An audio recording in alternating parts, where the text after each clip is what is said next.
Hello, Dion Johnson here, strategic partner, spiritual advisor, and executive power coach to women in board level leadership. I'm also the author of this book, Influential Woman, a fresh approach to tackling inequality and leading change at work. And if you haven't got yourself a copy of this book yet, I don't know what you're waiting for. It's a really good read, so please grab yourself a copy. Okay, so today, if I had to give this message a title, it would be Appoint Yourself. So the other day, I go to the gym and I swim quite a few times a week. And the other day, I went to the gym as normal. And as I arrived with these two guys. These two guys arrived at the same time as me. We went through the door together and we noticed simultaneously that there was nobody at the reception desk. I wondered where they were. I know most of the people that work behind the reception because I go there so often, but nobody was around. And then these two guys, a bit sort of a bit rough looking, if I may say so, they decided that they were going to break over the barrier because there was nobody at the desk. They were going to break over the barrier and get access to the gym. And so they started going climbing over. I heard the guy say, "Come on," and then the two of them went to try and jump over the thing. And then the receptionist, who had been over there all the time that we didn't see her, she was coming towards us, but she was shouting at them to not climb over the barrier. So she said, "Don't do that," she said, "Get down." And the guy carried on climbing over, and she was moving further, closer and closer to us. And she said it again, "Get down, stop doing that." And then he got down. And then by the time she got to him, she said it again. She said, "Don't do that." And he said, he took offense to her saying it a third time. So he said, "Don't tell me you I heard you the first time," he said. And so she said, "But you kept doing it." And he said, "No, I didn't. I stopped when you told me that." And so they went back and forth and it was getting more and more heated. His point was, "You don't need to tell me more than once. I'm not a child. I'm not your child. Who do you think you are telling me over and over again?" Her point was, "Why did you do it in the first place? And I had to tell you because you wouldn't stop, blah, blah." So the two of them were going backwards and forwards. They were getting really heated. And I'm standing there watching this play out.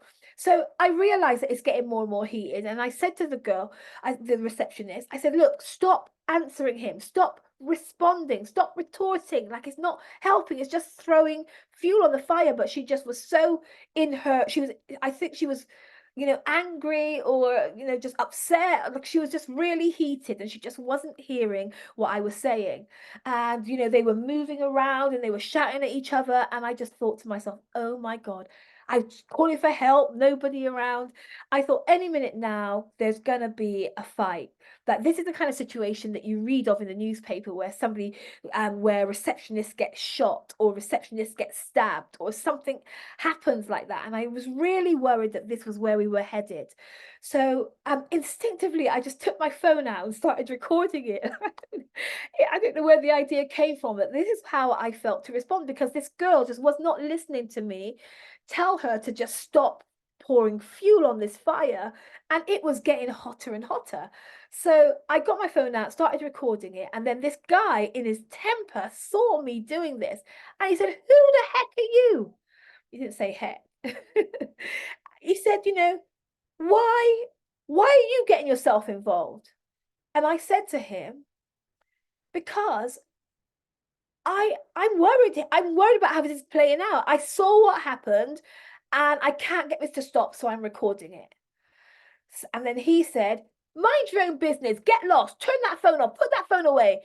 And he started threatening me, like, if you don't put that phone away, I'm going to take it away from you. And I said, "You're not going to take this phone away from me. And I will not stop. I will not stop recording this. I saw what happened. And I need you to, like, you need to listen to what she's saying and just leave." And he was like, "Make me leave, make me leave." And he was getting really upset. But I just sort of backed off, stayed in the corner with my phone, and carried on calling for help. Eventually help came and these men came to the reception and they removed the guy from the thing. I was really shook up. The receptionist was really shook up. It was quite intense. But it got me thinking, like the other day I was at a meeting and one of the speakers said, there's no such thing as an innocent bystander. And it reminded me of that story. It reminded me of the call that we have on us as leaders and as citizens and as, you know, part of society to speak up about things, to call things out, to challenge, to get involved in wrong, where there's wrongdoing, where things aren't going right. It's our job.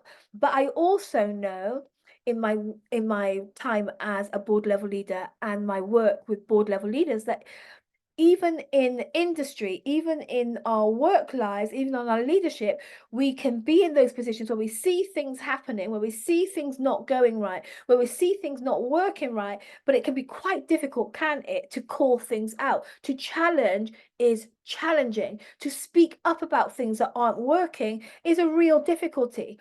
But, you know, what I wanted to say today was we need to appoint ourselves governors, overseers, watchwomen, citizens. We need to appoint ourselves. I know that most organizations aren't employing you to be watchwomen and overseers. We talk a lot about compliance, which is all the ways that we should work to stay within the rules, stay within the policy, stay within the law.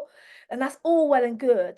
But isn't it true that there are a gazillion ways that we stay within the law and we are complying with policy, but that we are undermining the desired outcomes that we say that we're working towards, or we are undermining the mission that we're working on, or we are undermining equity or inclusion or fairness or justice. We're undermining those in a myriad of ways that need calling out.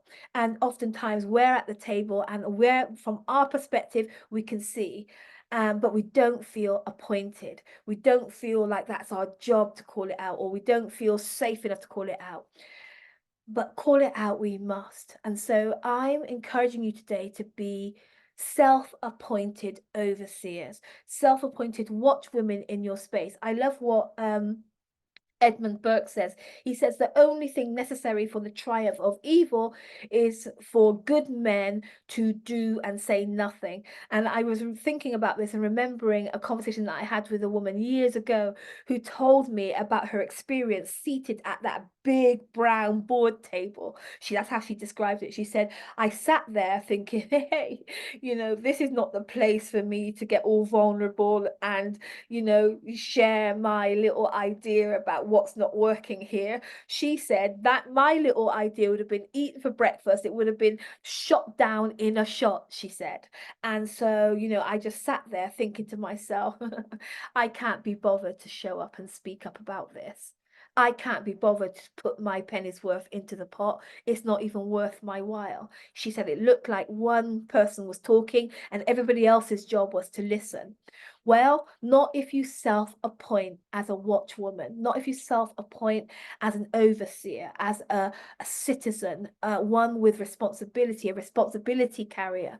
We really do need to be thinking about ourselves like this. So what I realize is to do this, to be, to call things out, to feel brave enough to speak up, you need to know your own authority. You need to know and own your power to walk in that authority and to lead. You need to think of yourself as an initiator, an innovator, an influencer of important, meaningful change. You have to know that that's who you are. You need the right inward disposition. You need the right inner atmosphere. I like to say you need to develop a culture of love on the inside, a culture of compassion, and rather than judgment and attack. You know, you need to be able to skillfully communicate and relate to people. You need non-violent communication. You need to be assertive. You need to be confident. You need to be able to communicate confidently and effectively, and that takes work.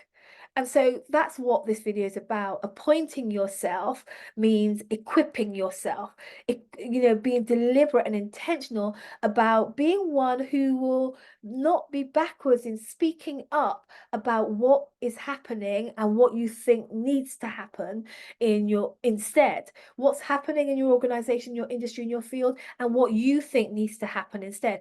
Appoint yourself one who has the right to steer the ship, one who has the right to contribute to the direction that your organization and your industry is taking, one who is appointed to call out when things seem to be going off track.